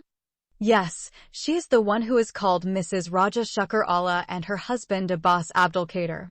That military soldier and his prostitute wife are two demons in human form. Most likely you have fallen into a trap created by my evil son Sammy and his cunning friend Scylla and their adulterous girlfriends. Those boys and girls are the worst criminals in the whole world. Our honorable imam, yes, I agree with you. They hired a beautiful prostitute and ambushed our good friend Hajj Muhammad in his house. He committed adultery with her and through that he was caught red-handed by the police. Then his naked erect dick and the whore's hairy pussy appeared in the tabloids. Now they did the same with you and with Mr. Mahjoub al-Hilali. They took explicit pictures of the great politician and the adulterous wife, Raja, while they were naked as on the day they were born. Yes, they did that to our too righteous comrade. I know my son Sammy is not that bad boy, but it is his evil friend Scylla the cunning lawyer who devised all those evil schemes and nailed all of you to acts of fornication. Yes, he's an evil genius. If he thinks he is an intelligent demon, then I am worse than him and his parents. I must destroy him and soon send him with his friend Sammy and two of those street prostitutes to either prison, graves, or hellfire. I will stand by your side and fight those adulterous boys and girls. My spiritual friend, Maulana, go now and bringing me my dear son Mustafa. I have something very important to tell him. I must take revenge on those two bitches who came to me here today with their evil boyfriends and threatened my life. I will never let them escape the evil they have done to me and my 3 friends. I will make them pay dearly for it. The brutal-faced religious leader immediately left and returned shortly after while the old man's son, Mustafa, followed behind. Chapter 40. The implementation of the second evil plot begins. When the scary damned beast, Maulana Sheikh Marzook, returned with the eldest son, the evil old man said angrily, "My beloved son Mustafa, Everything written about me and my two good friends in that newspaper are just lies and vices. I don't have a wife with that name or those descriptions. My friends and I are victims of an insidious plot hatched by my bad boy Sammy and his evil friend Scylla. That is why we must take revenge on those four adulterers. I want them to understand that they cannot touch the lion and expect him to calm down. This time I want revenge for the evils done to me and my three friends. I'm not going to the police, but I have a way of destroying them all. Before I do that, I want to separate Sammy from that evil girl Intisar forever. For this reason, I want you to bring Hassan ibn Majub al-Halali to me now. I'll bring him, Dad. Then Mustafa left the hospital and went to contact the so-called legitimate husband of Intisar, and said angrily, "My beloved son Mustafa, everything written about me and my two good friends in that newspaper are just lies and vices. I don't have a wife with..." "Maulana," the old man said, "I want you to help Hassan file a complaint with the Sharia court regarding his legal wife, Intisar. Don't be afraid of these bad boys and adulterous girls anymore. I heard that her lesbian sister Farida is back in Abu Dhabi. So, she has no one left to protect her but her old mother Sarah. Regarding my bad son Sammy and his evil friend Scylla, I will ask some powerful gangsters to punish them. My eldest son, Mustafa, knows them and will have them soon. I want to hear that the Sharia court issued a judgment of the verdict of obedience against the disobedient Muslim wife Intisar, and that the police took her to the house of obedience to her legal husband. I will do that when the legal husband Hassan comes," the Imam said in anger. "Maulana, I want you to stand by my eldest son and fight against these bad guys. I trust Mustafa and know he can do the job. I will do that soon, God willing. Do not forget to avenge the heinous crime that was committed against your holy face. Never allow Hassan Majub al-Halali to back down or let down the complaint. Intisar Ibrahim Mustafa Jabir is his legal Muslim wife. He did neither kidnap her from her house nor force her guardian Omar to marry her to him. He married her according to the holy book of Allah, the gracious Quran, and the blessed Sunnah of our infallible Prophet Muhammad. May God bless him and grant him peace. Therefore, her lawful husband Hassan must soon bring her through the police to his house of obedience and consummate his marriage to her. Whether she agrees or not, he must fuck her pussy by his dick and makes her pregnant by his baby. I repeat, he must punish her with his big stick, discipline her with his long whip, humiliate her adulterous pussy with his erect cock, and impregnate her with his child as soon as she reaches his house. I swear by Almighty God and by divorcing my four wives, I will stand by Mustafa and Hassan and turn the lives of those two evil lovers and their adulterous girlfriends into an unbearable living hell." When the two criminal friends renewed their vow to take revenge on their enemies, shortly after, the son Mustafa came, followed by the alleged husband, Hassan, and his father's secretary, Karar, the man of wonders. "Hello, my dear son Hassan. I'm glad to see your face." "Thank you, Uncle Osman. Did you read in the papers what happened to your father?" "Yes, I read it and feel ashamed of it." "Don't talk like that, my son. Your father is a human being. Every man in his position would have fallen into the same trap. The problem now is not what your father did, but what our enemies did to him. It was an evil plot hatched by those bums. They didn't do it for your dad alone. Even this eminent Imam Maulana Mubarak suffered the same evil. Look what they did to his righteous face. Damned from the pure face of an angel, they turned it into the face of a demon. How did they do that to him? Those adulterous boys and adulterous girls hired a hooker or paid a prostitute much money and made her commit abominable fornication with your good father. They did the same insidious trick with the mighty witch doctor, Hajj Muhammad, and made him commit adultery with a whore in his house, and thus sent him behind bars forever. They have set your father up for a great crime of adultery, and if you are not careful, you will soon fall into the same trap. You are the only one among us who has not been wronged by these bad guys yet. I already warned you. My honorable son Mustafa and this blessed Imam will stand beside you. But Uncle Osman, my father's name and political reputation have been destroyed forever. I know your father committed adultery with someone's wife. But this is just one mistake. Why don't people remember the good deeds he did for the poor, the needy, the downtrodden, and the homeless who were homeless in this city? Do you call that justice? I don't call it justice.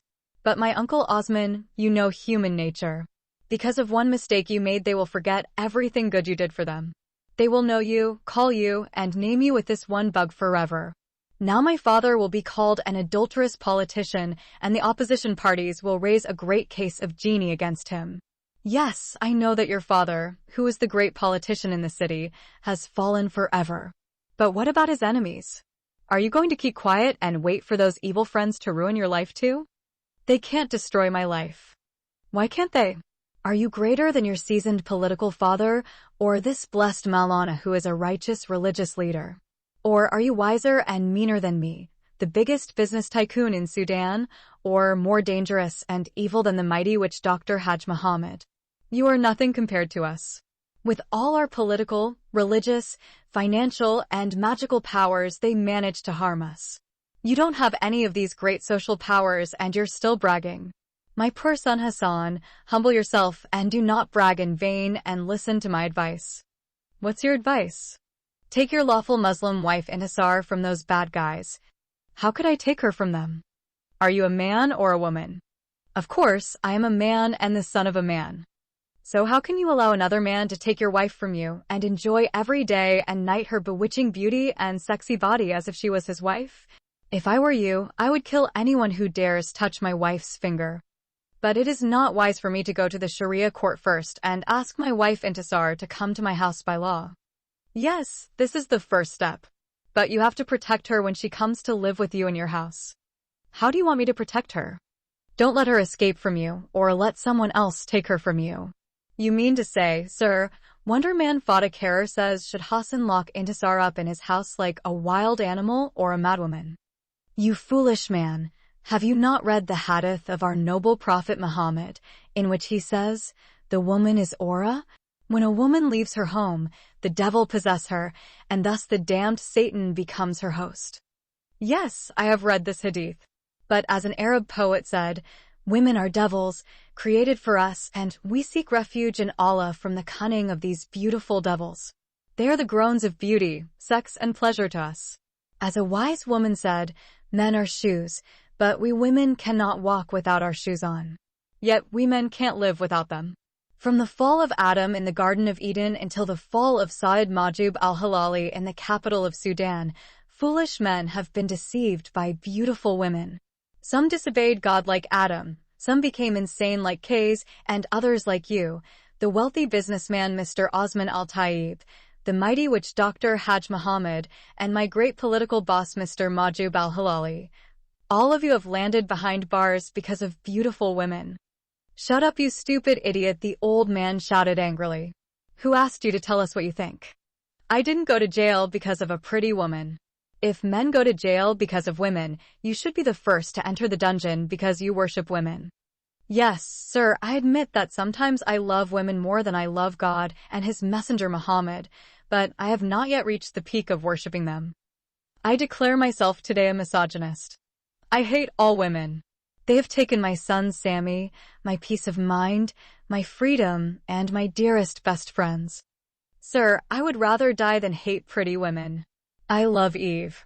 I love her voice, her eyes, her thighs, her lips, her cheeks, her big buttocks, her boobs, her large ass, her hairy pussy, and the rest of her delicate body. I wish to have sex with her day and night and forever. Shut up. Enough is enough. What is wrong with this womanizer man? Why did you bring this sex freak with you, Hassan? He is a sex addict and a notorious womanizer. Hassan says he came to visit you in the hospital. I would rather have the angel of death come out of hell and visit me in this damned hospital than this man who is obsessed with sex and women. Please calm down, my friend, Mr. Osman al-Taib, and let us forget Mr. Fada Khair, says Maulana. Please tell us what your plan is. My plan is to get you in as soon as possible. Intisar must be brought to Hassan's house. My son Mustafa will bring the gangsters who will be her guards. They are dangerous criminals, and they are not afraid of the law nor of any human being. Is this plan clear? Yes, they said Hassan and Mustafa in unison. Hassan, as soon as Intisar is brought to your home by the police, you must force her to sleep with you. Remember that the law in this country will not convict a husband of raping his legal Muslim wife. Nor does the Islamic religion prevent a man from forcibly raping his wife. Am I right, our Honorable Maulana?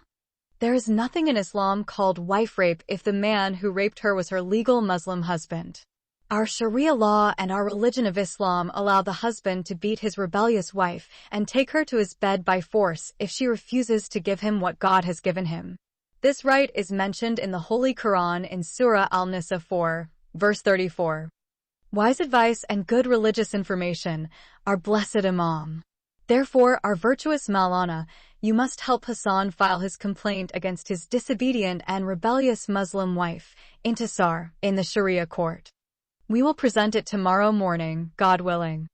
Then go, comrades, and may God Almighty, His noble Prophet, and His mighty angels be with you all wherever you go. Amen. Lord of the world, says Maulana. Amen. Lord of the worlds. Hassan, Mustafa, and Fada Khair chanted behind their imam in unison. Then the so-called legitimate Muslim husband of the alleged disobedient Muslim Intisar came out of the hospital ward, followed by the newly appointed conspirators Maulana, Mustafa, and Fada. Meanwhile, since the day her sister Farida left Sudan and returned to her job in Abu Dhabi, her sister Firdos got raped and brutally killed, and her brother Osman died by suicide. The third innocent girl, Intisar, has been living in extreme fear and terror. She felt that she had no one to protect her but her old mother, Sarah. Although she loves Sammy, she does not trust him to protect her alone. She meets him often without her mother's knowledge in Sulah's house, and also they meet secretly at Badraya's grandmother's house. They tried many times to find a safe haven to escape from their painful circumstances and their intractable problem, but they found that their problem had no solution. Yet they continued their love affair without knowing where it would lead. When she is alone in her house, Intisar spends her time thinking about soulmate Sammy and their future as husband and wife. One night she built castles of hopes for the petition in her imagination. She imagined herself married to Sammy, and her imagination took her to a honeymoon with him in a far secular Western country. There they settled as persecuted refugees who supported their settlement in the West. Then they built their beautiful castle and they lived happily ever after. In their love nest and their new happy life, the two lovers forgot all their past problems and their evil former enemies. Then they got married and had a happy life in the country of Christian infidels and Western atheists. The happy wife became pregnant and gave birth to children with her beloved husband. They had 4 beautiful and sweet children, 2 boys and 2 girls. She chose the names for her 2 daughters, and Sammy named their 2 sons. She named the first daughter Habiba and the second Hanan. Habiba represents her intense love for Sammy, and Hanan symbolizes their happy married life. Sammy gave his first son the name Munsar and his second son Khalid. The first signifies that their sincere and strong love has triumphed, and the second represents their eternal love. When her imagination reached this limit, El Habiba Intisar took out a sketchbook and drew pictures of her 4 children. Then she went to bed that night very happy. When she awoke the next morning, she was very anxious to meet El Habiba, Sammy, in the evening, and to show him the pictures of their 4 children. And because she knows that she will not be able to meet Sammy until that evening, she decides to stay in bed. Her mother, Sarah, had already fallen asleep. She heard the man, who sold the milk to them, knocked on the door with his stick, handed the milk to her mother, and walked away. Then he came after him, a man selling vegetables, and gave tomatoes, lemons, onions, and other vegetables to the mother. Lastly, the postman came. The postman rarely comes to their house. Whenever he comes, the mother will wake one of her daughters and ask her to read the letter. Intisar's mother cannot read and write because during her childhood and adulthood, Muslim girls were not allowed to go to school. So, most Muslim women of her age are illiterate and completely ignorant accordingly. Intisar expected that her mother would come at any time and wake her up. She pretended to be still asleep when she heard her mother's footsteps approaching her room. Intisar, wake up please and tell me what is written in this letter, the mother says to her sleeping daughter. When Intisar did not respond, the mother shook her leg. The sleepy daughter opened her eyes and covered them again. Her weary body turned to the other side. When the mother saw her daughter hugging and pressing the pillow on her chest with tenderness, as if it was her lover Sammy, she snatched it from her. How long do you want to sleep, you Majuba Alkaslana or the lazy-veiled one? It's 9 o'clock already. Please, Mom, let me sleep. I went to bed late last night. Who told you to read your textbook all night last night? Just read this letter to me and sleep again. Well, Mom, I'll read it to you and then go to sleep. Usually, every letter comes from her older sister, Frida, in Abu Dhabi. Intisar took the letter from her mother's hand and looked at its address. She was surprised to see that the letter had been addressed to her. Fear filled her heart and her beautiful eyes opened wide. Then, with a heart beating loudly, she quickly sat down on the bed and looked at her mother's face. In astonishment, the mother looked at her. Intisar opened the envelope while her hands were shaking and her body was sweating. Then she began to read the letter. To Mrs. Intisar Ibrahim Mustafa Jabir. Dear Madam, I hereby to inform you that you have been invited to appear before the Blessed Maulana Abdul Mohsen Taha, Judge of the Sharia Court in Gedaref City, on Saturday at 10:30 a.m. in the main building of Gedaref Courts. Failure to attend your trial will prompt Maulana Abdul Mohsen Taha, the Judge of the Sharia Court, and his aides to issue the judgment of God and his messenger upon you in your absence. From the Registrar of Marriage and Divorce. Written and signed by Mr. Mamaunatayatullah. When she read the contents of the official letter, Intisar's mind stopped working for a while. Her heart stopped beating for a few seconds. Her body was shaking violently and she was perspiring from her head to her feet. She opened her eyes for a moment and then lost consciousness and fell from her bed on the hard floor and became like a dead body. The mother became frightened and restless. So, she started screaming loudly and saying without interruption or stopping for one moment, "My beloved daughter is dead. My daughter Intisar is dead."